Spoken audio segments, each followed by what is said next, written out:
একাদশ এবং দ্বাদশ শ্রেণীর সুপ্রিয় শিক্ষার্থীবৃন্দ, আশা করছি ভালো আছো। তোমাদের নতুন সিলেবাস চলে এসেছে।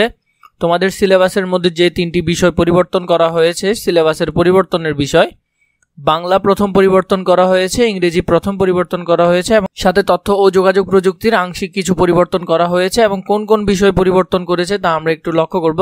প্রথমে যদি আমরা বাংলা প্রথম দেখে নিই, বাংলা প্রথমের মধ্যে যে 12টি গদ্য রেখেছে তার মধ্যে বাংলার নব্য লেখকের প্রতি নিবেদক, এছাড়া কিছু কিছু নতুন গল্প এখানে আনা হয়েছে, সাথে কিছু পরিবর্তন করা হয়েছে। তা যদি আমরা আগে একটু করে দেখে নিই, এখানের মধ্যে যেই সব বিষয়গুলো বাদ দেওয়া হয়েছে, বঙ্গবন্ধু শেখ মুজিবুর রহমানের লেখা 52 দিনগুলো বাদ দেওয়া হয়েছে, সাথে মোহাম্মদ জাফর ইকবালের লেখা মহাজাগতিক কিউরেটর সেটিও বাদ দেওয়া হয়েছে।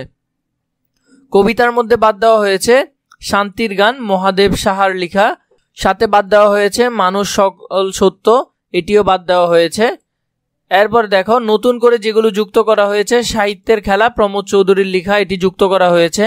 সাথে নতুন করে মোতাহের হোসেন চৌধুরীর জীবন ও বৃক্ষ, এটি যুক্ত করা হয়েছে। গন্তব্য কাবুল লিখেছেন সৈয়দ মুস্তফা আলী, এটি এনেছে নতুন করে।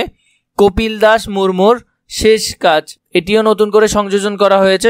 শওকত আলীর ঋতুর বরণ, সেটিও নতুন করে আনা হয়েছে। প্রত্যাবর্তনের লজ্জা আল মোহাম্মদ নতুন করে সংযোজন করা হয়েছে। এরপরে কার পরিবর্তে কোনগুলো রাখা হয়েছে, প্রমোদ চৌধুরীর বর্ষার পরিবর্তে সাহিত্যের খেলা রাখা হয়েছে, সাথে রোকেয়া সাখাওয়াত হোসেনের গৃহের পরিবর্তে অর্ধাঙ্গিনী রাখা হয়েছে। তোমাদের এইবারে যে পরীক্ষা, সেখানে 12টি করে গদ্য এবং 12টি করে কবিতা রাখা হয়েছে। তোমরা একটু করে দেখে নিবে। বঙ্গ নব্য লেখকের প্রতি নিবেদক, অপরিচিতা, সাহিত্য খেলা, বিলাসী, অর্ধাঙ্গিনী, যৌবনের গান, সাথে কাজী নজরুল ইসলামের নতুন করে যৌবনের গানটি আনা হয়েছে। আমার পথের পরিবর্তে আনা হয়েছে যৌবনের গান।